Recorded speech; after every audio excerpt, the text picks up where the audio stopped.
Il y a une pulsion autoritaire de nos élites libérales. Depuis le début, le gouvernement veut vacciner tout le monde et pas vacciner la majorité de la population. Et ce qui est bien, c'est que là, les masques tombent. Je pense que les gens qui ont pensé qu'Emmanuel Macron était un démocrate pacifique, amoureux des libertés, ces gens n'ont rien compris. On a accepté le principe d'entrer dans une société d'autorisation. On a mis le doigt dans un engrenage. Si on veut être utile, c'est pas en criant contre le gouvernement. Je pense que maintenant, il faut crier contre les gens qui sont pour la vaccination obligatoire, contre la masse endormie. C'est contre ces gens-là. Si on veut être utile et efficace, c'est vis-à-vis de ces gens-là. C'est dans une pression collective qu'on pourra faire changer les choses. Quand tout le monde aura conscience que le système est absurde, peut-être qu'on changera de système. Mais pas avant.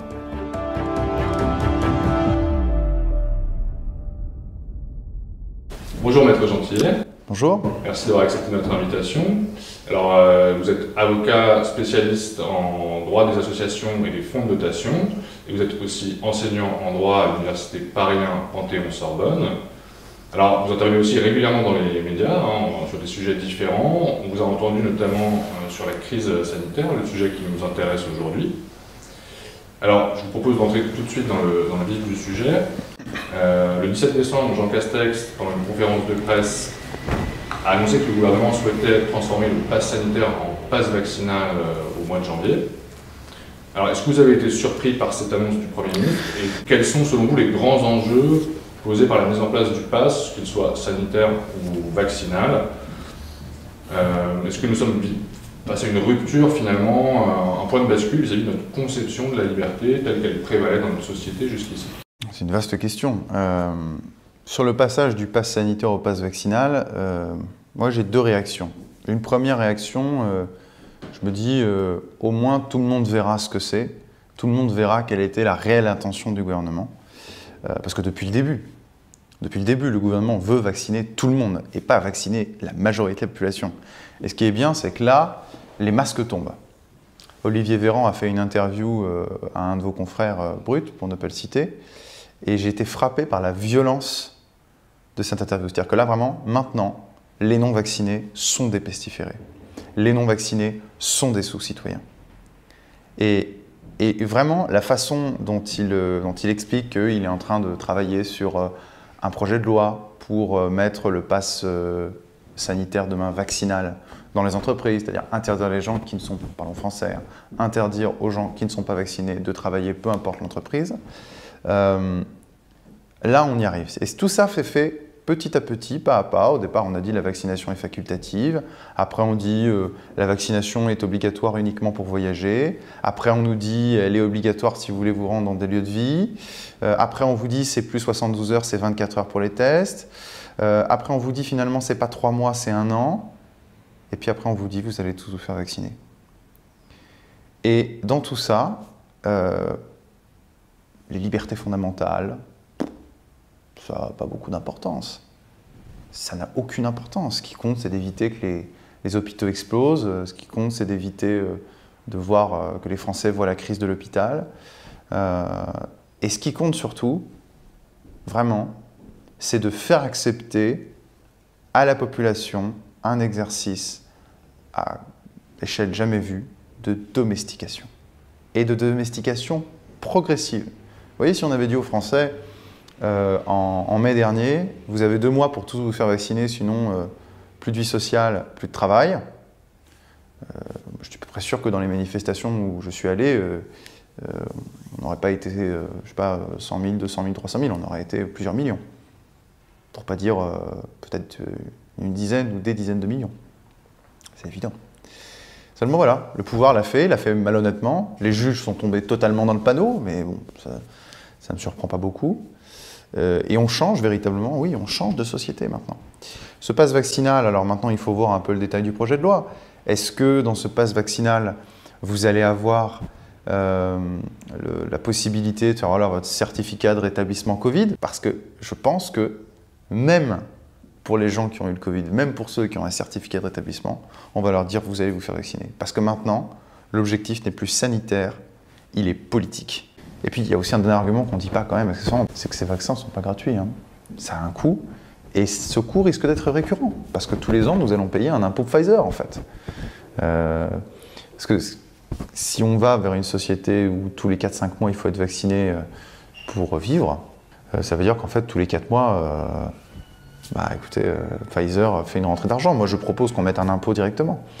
Et d'ailleurs, ce qui est amusant, c'est que je ne comprends pas pourquoi est-ce qu'on ne lève pas les brevets sur les vaccins. Parce que ce virus, s'il est comme la grippe, il peut durer des dizaines d'années. Hein. Donc, est-ce que plutôt que de verser de l'argent à Pfizer, qui nous a menti, en disant que 2 doses, ça suffisait. À aucun moment, ils ont parlé de 3e dose, ils ont sorti les 2 doses. Est-ce que Pfizer, qui s'est quand même relativement bien enrichi, hein, ils ont fait des centaines de milliards de bénéfices, est-ce que c'est pas suffisant? Est-ce qu'on ne peut pas lever les brevets plutôt que de payer tous les ans, tous les 6 mois, un impôt à Pfizer? Parce que c'est notre argent qu'ils payent. Hein. Pourquoi est-ce que le pouvoir politique, pourquoi est-ce que personne dans la sphère politique, ou presque, ne parle de cette levée des brevets?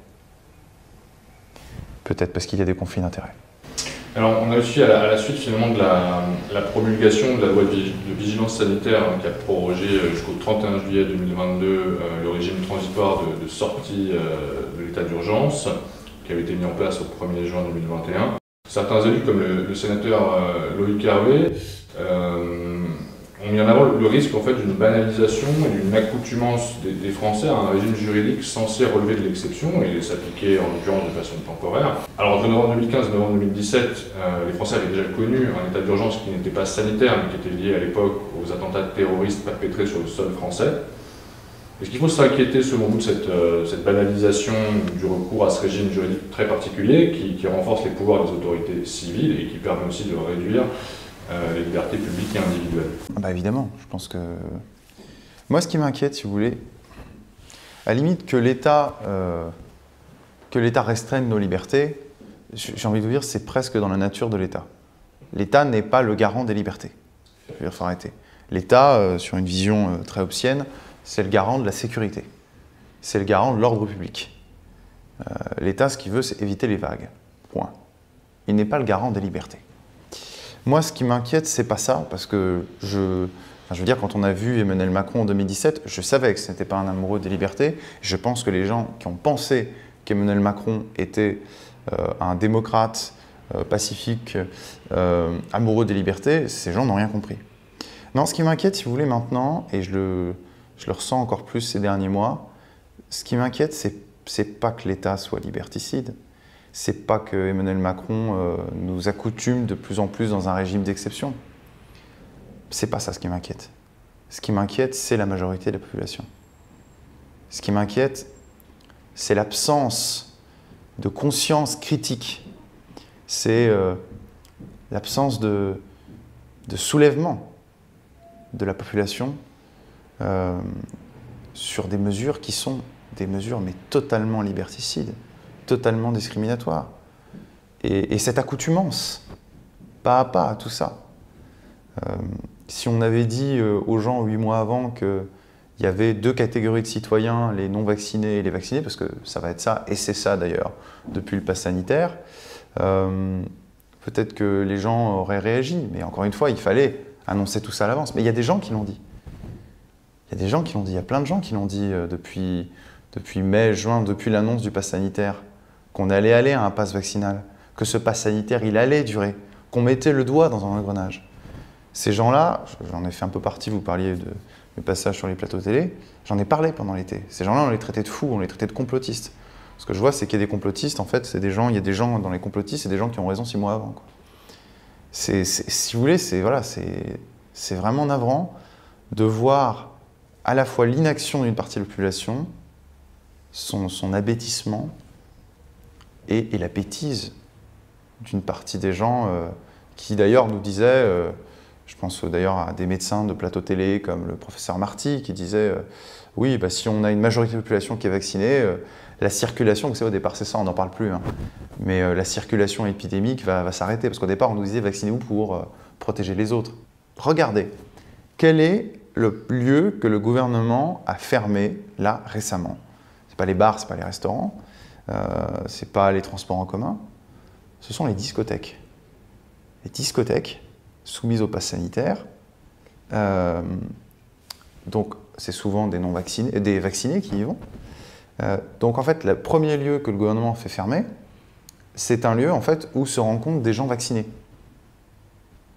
Donc c'est vu comme un haut lieu de circulation de virus. Alors que moi, on m'avait appris que le pass sanitaire justement était là pour mettre des lieux, pour clore des lieux, pour les faire interdire aux personnes non vaccinées, pour avoir des endroits où la circulation du virus est ridicule grâce au vaccin. Et c'est ces lieux-là qu'on fait en premier. Vous voyez, ça, à la limite, je parle même pas, enfin je veux dire, c'est pas au gouvernement qu'il faut dire ça. Il ne faut plus parler au gouvernement maintenant. Parce que sinon, le gouvernement ne nous parle plus. Je veux dire, nous, il ne parle plus aux non-vaccinés, il ne parle plus à la majorité de la population. Le gouvernement est dans une cécité totale. Maintenant, si on veut être utile, c'est pas en criant contre le gouvernement. Je pense que maintenant, il faut crier contre les gens qui sont pour la vaccination obligatoire, contre la masse endormie. C'est contre ces gens-là. Si on veut être utile et efficace, c'est vis-à-vis de ces gens-là. C'est dans une pression collective qu'on pourra faire changer les choses. Et cette pression collective, elle remontera jusqu'en haut, c'est évident. Donc, vos mères, vos amis, vos grands-parents, c'est auprès d'eux. Chacun mène le combat collectivement. Et c'est un combat de bon sens. Je pense que c'est comme ça qu'il faut le mener, parce que le gouvernement est sourd, et le gouvernement a le pouvoir et la force. Et il ne bougera pas parce que vous avancez la raison. Ce n'est pas la raison qui fait avancer le monde, ça se saurait. Et moi, ce que je voudrais quand même vous dire ici, c'est qu'il y a quelque chose d'assez écœurant à voir qu'aujourd'hui, on a en moyenne 100 à 150 morts du Covid par jour. C'est beaucoup, hein. Enfin, c'est beaucoup. Enfin, c'est beaucoup. 100, 150 morts, je ne banalise rien. Je ne veux pas qu'on dise que j'ai dit seulement 100, 150 morts. Mais quand on raisonne sur des grandes masses, il faut qu'on mette en balance avec le reste. Et le reste, c'est quoi? Ce sont les suicides d'enfants, les dépressions, la perte de capacité cognitive, 40% en un an sur l'année 2020, selon des psychologues, à cause des confinements, à cause aussi du port du masque pour les enfants, pour apprendre à parler, tout simplement, pour apprendre à lire, pour apprendre à chanter, pour apprendre à reconnaître les expressions. Ça fait presque 1 an et demi que les enfants, 2 ans, que les enfants se construisent dans cet univers hyper anxiogène, également masqué en sport. En sport, je veux dire. Il faut qu'on se rende compte quand même du monde de fou dans lequel on est. Et pour protéger des anciens, qui, je le répète, ont la possibilité de se vacciner ou sont vaccinés. Je voulais juste vous dire que, vous l'avez rappelé, effectivement, de temps en temps, je suis invité à la télévision. Et très souvent, les personnes qui sont le plus pour la vaccination obligatoire, y compris des jeunes, et qui sont qui s'indignent. Moi, j'avais en coulisses, je ne citerai pas qui, mais il y avait un vieux monsieur, un monsieur qui avait 60, 70 ans, et qui me disait, mais vous vous rendez compte, les jeunes dans mon appartement au-dessus, ils ont fait une fête jusqu'à 3 h du matin, en plein Covid. Alors, il n'y a pas le confinement, mais il faut quand même respecter. Comment est-ce qu'ils vont faire pour les fêtes? Les jeunes sont irresponsables de nos jours. Alors, je suis un petit peu retenu, mais je lui en ai quand même parlé. Et je lui ai dit, vous savez, parce que ce monsieur, c'est un 68ard. Je lui ai dit, en mai 68, on avait la grippe de Hong Kong qui a fait des centaines de milliers de morts, ou peut-être un peu plus de 1 million ou 2 millions de morts, je ne sais plus. Non, des millions de morts dans le monde, c'est sûr. Pour autant, ça n'a pas empêché une certaine génération, la vôtre, de faire un concert géant à Woodstock. Ça ne vous a pas empêché de continuer à vivre. Vous ne vous êtes pas arrêté de vivre. Il y a 75 000 personnes qui meurent chaque année du tabac. On ne va pas interdire le tabac en France.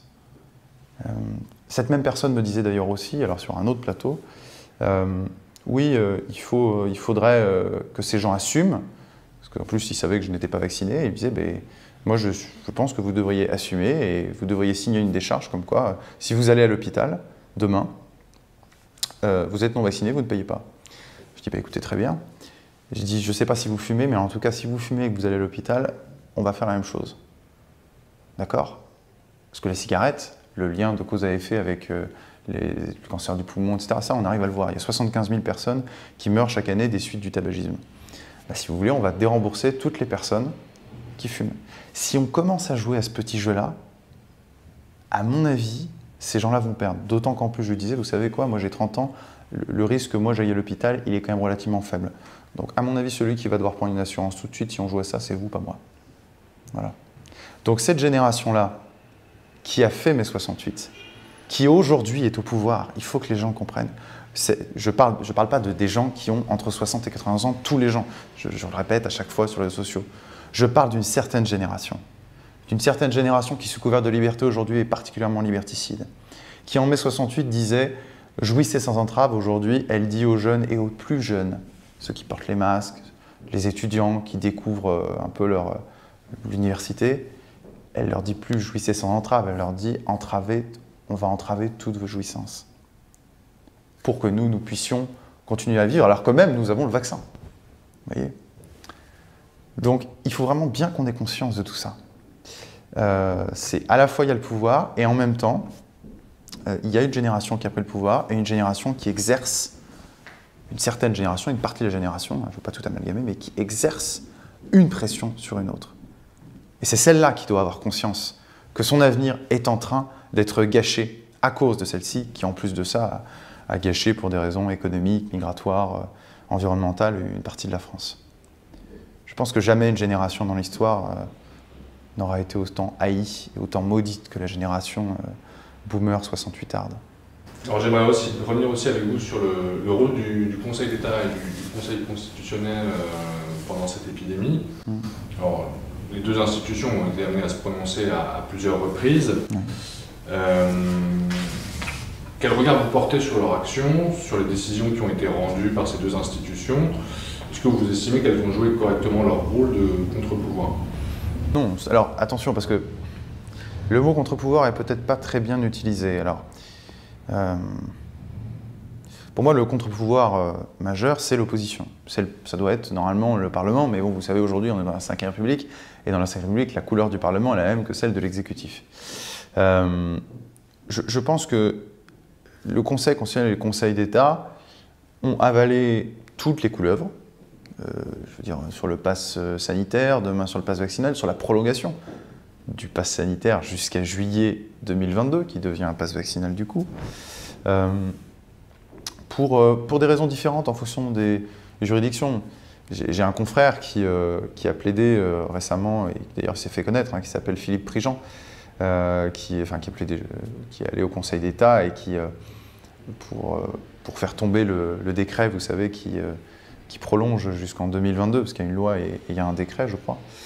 Alors, je ne sais plus si c'est la loi ou le décret, enfin, je ne sais plus, là je ne suis pas du tout un publiciste, mais j'écoutais un petit peu ce qu'il disait à la sortie du Conseil d'État, et je comprenais qu'il y a un vrai problème de compétence des magistrats sur ce sujet, et il y a aussi une cécité évidente sur les restrictions de liberté qui sont imposées et leur caractère totalement disproportionné. Ça, c'est pour le Conseil d'État, ce que je connais un peu moins.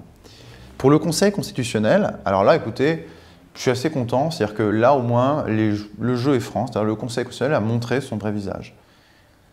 Le Conseil constitutionnel qui s'est autoproclamé garant des libertés fondamentales, les sages, autoproclamés aussi, c'est une expression qui a été inventée par un ancien président du Conseil constitutionnel, c'est toujours bien de s'appeler, s'autoproclamer, de s'auto-appeler avec des noms pompeux, voilà. Laurent Fabius lui-même, d'ailleurs, à une interview il y a quelques mois, disait « Je ne m'appelle plus poétique, maintenant je suis un sage ». Enfin, c'est vous dire l'ego, la montgolfière de ces gens-là. Et ces gens-là, en plus, ne font pas leur travail. Parce que le Conseil constitutionnel, ça c'est une vieille histoire, mais depuis une décision d'ailleurs de 1971, liberté d'association, le Conseil constitutionnel s'est progressivement affranchi du pouvoir exécutif. Et c'est pas seulement ça, évidemment. Le Conseil constitutionnel, aujourd'hui, ne fait plus du droit, enfin il fait parfois du droit, mais il fait surtout de la politique. On l'a vu d'ailleurs dans l'arrêt Cédric Herrou, vous savez, ce passeur de migrants. Ce passeur de migrants qui a vu sa condamnation annulée grâce au Conseil constitutionnel qui a censuré la loi qui fondait la condamnation de Cédric Herrou. Parce que le Conseil constitutionnel a dégagé un principe de fraternité. Et ce principe de fraternité faisait que Cédric Herrou pouvait faire venir des migrants en violant le sol, en violant les frontières françaises. Parce qu'il y a marqué 3 fois, ça c'est vrai, vous allez regarder les décisions, 3 fois le mot fraternité dans la Constitution. Donc on va inventer le principe de fraternité à valeur constitutionnelle, donc tout en haut de la hiérarchie des normes, supérieur à la loi, supérieur à la loi. Ça, il faut bien que les gens le comprennent. Les décisions du Conseil constitutionnel ont une valeur supérieure à la loi. Ils peuvent censurer des lois. 9 juges. Et il n'y a pas de possibilité de recours. Il n'y a aucune possibilité de recours. Enfin, il y a une possibilité de passer outre. Et ça, il n'y a qu'Éric Zemmour d'ailleurs qui en a bien parlé pour l'instant, et peut-être Marine Le Pen, c'est le référendum. C'est le référendum. La seule façon de contrer le Conseil constitutionnel, c'est le référendum. Et là, en l'occurrence, vous voyez, le Conseil constitutionnel, il a dégagé un principe comme ça de fraternité. C'est un principe non écrit. Moi, je pourrais m'amuser à en dégager plein des principes non écrits. Surtout qu'en plus, il n'y a pas de recours, il n'y a pas de juge dessus. Parce qu'il y a marqué 3 fois le mot fraternité. Accessoirement, si on réfléchissait un petit peu, parce que c'est vrai, fraternité, c'est dans notre devise nationale. Mais justement, c'est dans notre devise nationale. La nation. La fraternité, par définition, c'est la limitation à une fratrie, et ici à une fratrie nationale, donc à la communauté nationale.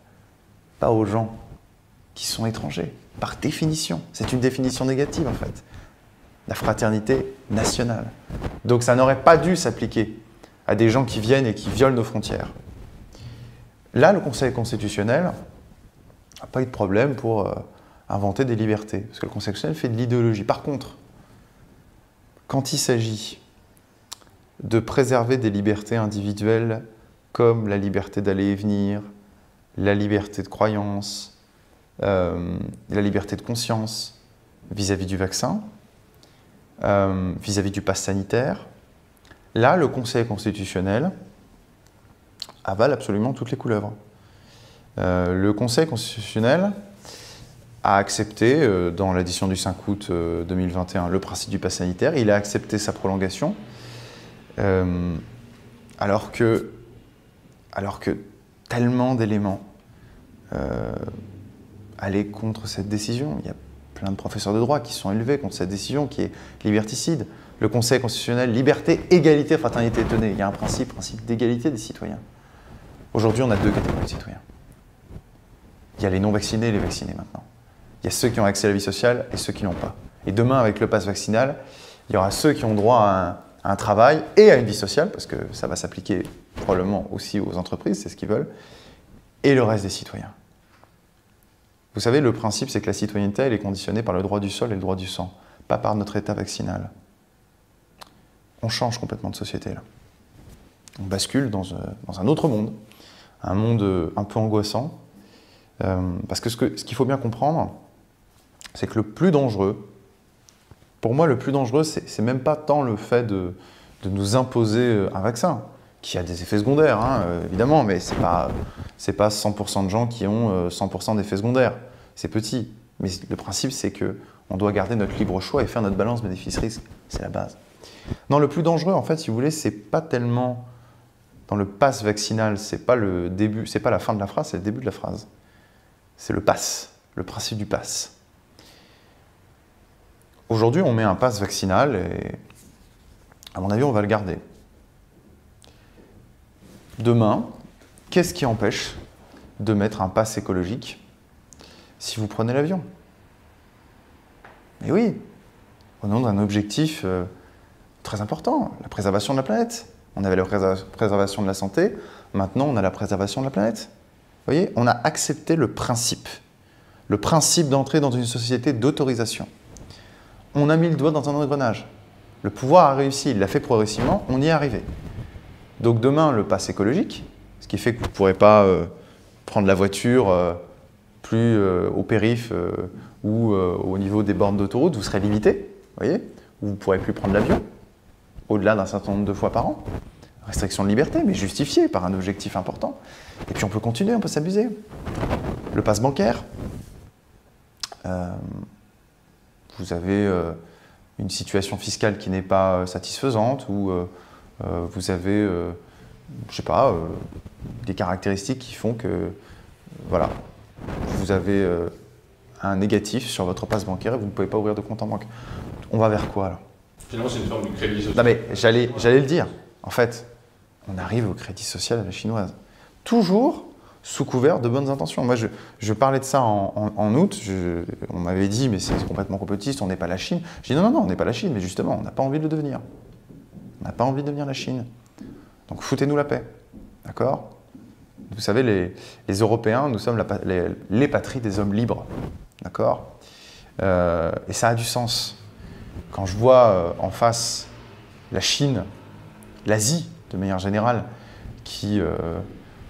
parce qu'on parle de la Chine, mais il y a aussi la Corée du Sud et la Corée du Nord. Enfin, je veux dire, Corée du Sud, c'est pas une dictature, mais je veux dire, on vit quand même dans un état de fou. Hein. Vous avez juste à voir l'éducation des gamins, c'est terrifiant, quoi. La Chine aussi, bien sûr, la Corée du Nord, le Vietnam. Enfin, en fait, moi, personnellement, l'Asie me fascine et me fait peur. Et j'espère que nous allons rester, nous, Européens, parce que c'est toute l'Europe maintenant, une patrie d'hommes libres, et non pas aller vers ce crédit à la chinoise.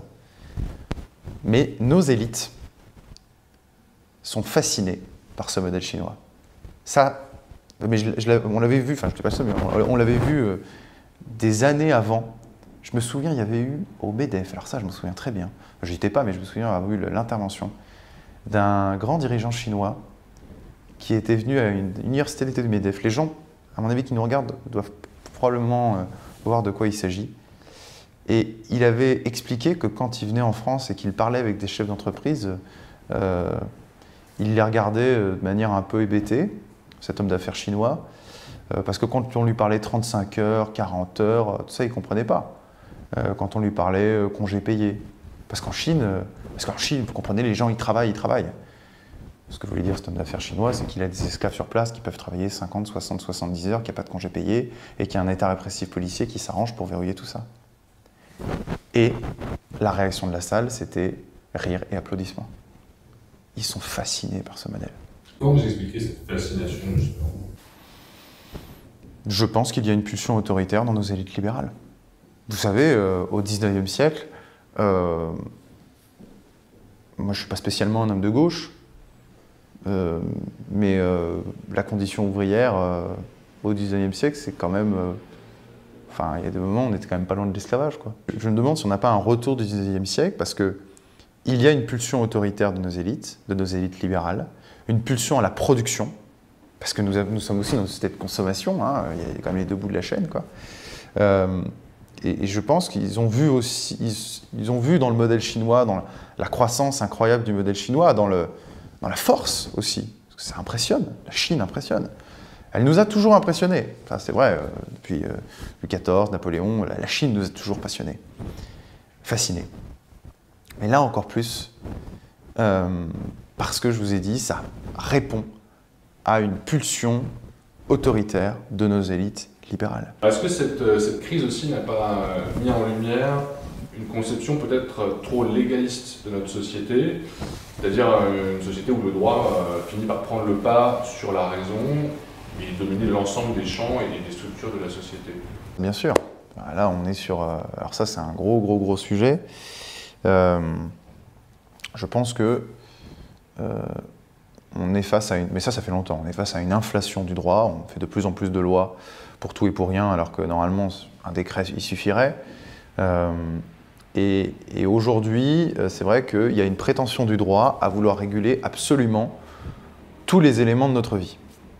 Alors c'est amusant que je parle de ça avec vous aujourd'hui, parce qu'il y a 2-3 jours, je parlais de ça avec mes étudiants en cours, parce qu'on fait la différence entre le droit naturel et le droit positif. Donc s'il y a un étudiant qui voit ça, il va se dire que je me répète, mais bon, c'est le petit clin d'œil. Il y a une prétention dans une école juridique particulière qu'on appelle le positivisme juridique, à vouloir absolument faire en sorte que le droit intervienne le plus possible. Dans une autre école qui est l'école du droit naturel, c'est au contraire l'inverse, c'est-à-dire que le droit ne doit intervenir que quand cela est nécessaire. Aujourd'hui, on voit que le pouvoir politique, étatique en fait, c'est vraiment un réflexe d'État, supporte de moins en moins le risque. et ici le risque naturel.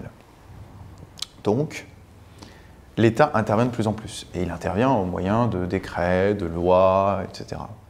Parce qu'aujourd'hui, on est en train d'entrer dans une société où il faut à tout prix bannir le risque. C'est-à-dire que, vous voyez, même si demain, je me demande si même si demain le vaccin protégeait à 99% et que tout le monde était vacciné, on dirait non, on continue à porter le masque parce qu'il reste 1% et qu'il y a encore 20 morts par jour.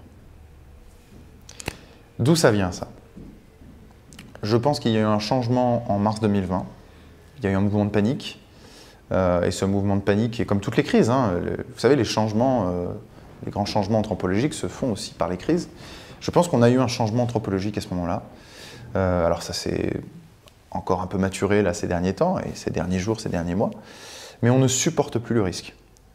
Or, toute notre existence est faite ainsi. Et c'est ce qui fait, alors je ne vais pas dire le sel de l'existence, mais ce n'est pas le fait d'être malade, c'est le fait de vivre une vie en se disant que ça peut s'arrêter demain, en se disant qu'il y a des risques, pas uniquement des risques pour la santé, vous savez, on prend des risques pour tout, des risques professionnels, des risques sentimentaux, enfin, le risque fait partie de notre vie, et toute société qui prétendrait un objectif de risque zéro, c'est une société totalitaire. La société risque zéro, c'est une société totalitaire. Ça vient, je dis, d'une peur sans doute d'une certaine génération qui a très peur du Covid. Après avoir fait un concert géant à Woodstock en mai 68 en pleine grippe asiatique, grippe de Hong Kong, voilà, je le redis une dernière fois. Mais je pense que, véritablement, notre système juridique, aujourd'hui, est en hyperinflation. On fait des normes absolument sur tout, et surtout, on fait des normes qui sont détachées de la réalité concrète. Le principe, quand on fait une règle de droit, quelle qu'elle soit, qu'il s'agisse d'un décret, d'un arrêté, d'une loi, c'est que la loi a un objectif, d'ailleurs il y a des motifs, et il faut répondre à cet objectif. Prenons la loi sur le pass sanitaire. Le but de ce pass sanitaire et de cette loi, c'était de circuler, de limiter la circulation de l'épidémie, du virus, du Covid. Or, qu'est-ce qu'on voit? C'est qu'au fond, cette mesure, elle n'atteint pas du tout son objectif. Et les gens qui se sont fait vacciner, pour une majorité d'entre eux, et c'est sûr, les gens de 30, 40, 50 ans qui se sont fait vacciner autour de vous, ils ne se sont pas fait vacciner parce qu'ils avaient la trouille de mourir du Covid. Pareil pour les jeunes de 20 ans, les jeunes de 18 ans. C'est parce qu'ils voulaient accéder aux bars et aux restaurants et avoir une vie sociale avec leurs amis. Donc, vous voyez, la loi est totalement détournée de son objectif, mais ça, on l'a de plus en plus. Et on aboutit à des schémas totalement absurdes. Ce qui fait qu'on ne respecte plus le droit aujourd'hui pour l'objectif que le droit poursuit.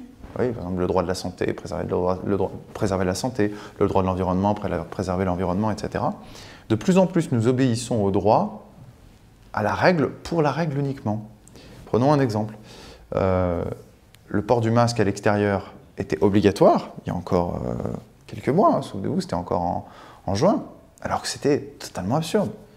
Moi, je sortais dans la rue, il n'y avait personne dans la rue, peut-être une personne de loin, et il fallait que je porte le masque. C'est évidemment absurde. Ça aussi, c'est un marqueur des sociétés totalitaires ou pré-totalitaires. On obéit vraiment à la règle pour la règle, c'est totalement absurde. Il faut relire Solzhenitsyn là-dessus. Dans les goulags, les règles étaient complètement stupides. On bâtissait à un moment un canal et puis le lendemain, on le remblayait. Et on se disait, mais ça n'a aucun sens. Oui, mais tu ne comprends pas que la société, elle n'est pas là pour te donner du sens. La société que nous voulons bâtir, elle n'est pas là pour donner du sens. Elle est là pour bâtir un ordre clos, sécurisé et stable. Et ce port du masque à l'extérieur, nous y obéissions. Enfin, pour ceux qui obéissaient, moi je n'obéissais pas tout le temps, le moins possible d'ailleurs, pas parce qu'on avait peur du Covid ou qu'on pensait qu'on allait répandre le Covid. On le faisait par peur de la sanction et par réflexe, bêtement. De la même façon que la majorité des gens qui mettent leur masque dans le métro, ils ne le mettent pas parce qu'ils ont peur. Ils le mettent, même pas parce qu'il y a un contrôleur qui arrive. Ils le mettent simplement parce que tout le monde le met. Et c'est tout. Et vous voyez, là, on a totalement changé. Ou peut-être par peur de la sanction, peut-être. Ou en tout cas par peur du regard, qui est une sanction indirecte.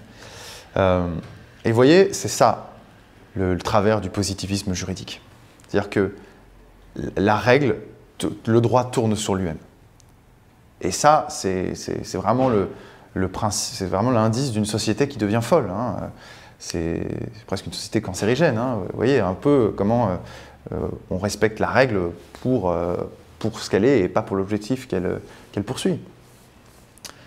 La solution aujourd'hui, et c'est ça qui est bien, c'est qu'elle est peut-être à trouver de ce côté-là, c'est-à-dire on peut peut-être profiter de cette crise pour repenser notre droit et se dire qu'il faut toujours un lien, ce que Carl Schmitt appelait les ordres concrets, il faut toujours un lien concret entre la règle juridique et sa réalité organique et l'objectif qu'elle poursuit.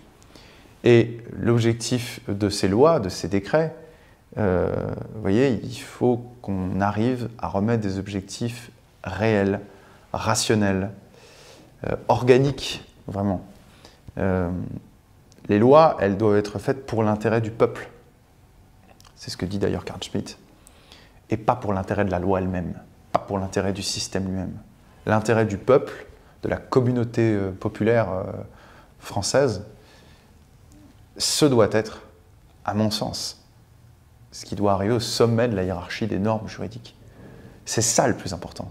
Pourquoi sont faites les lois? Elles ne sont pas faites uniquement pour vous et pour moi. Elles sont faites pour nous, pour la communauté, pour la... J'aime pas le mot société, mais utilisons-le, pour la société française. Donc, il faut qu'on repense, qu'on profite de cette crise, peut-être, pour repenser ça, pour redécouvrir certaines écoles de pensée, pour laisser un peu de côté le positivisme juridique, pour comprendre que nous entrons dans une société folle. Et pourquoi est-ce que nous entrons dans une société folle? Précisément parce que nous ne comprenons même plus les règles que nous faisons et quelles sont leurs réelles utilités. C'est l'absurdité, c'est peut-être justement, vous savez, l'absurdité, c'est la fin du système. Quand tout le monde aura conscience que le système est absurde, peut-être qu'on changera de système. Mais pas avant. Merci beaucoup, Maître Gentillet. Merci à vous.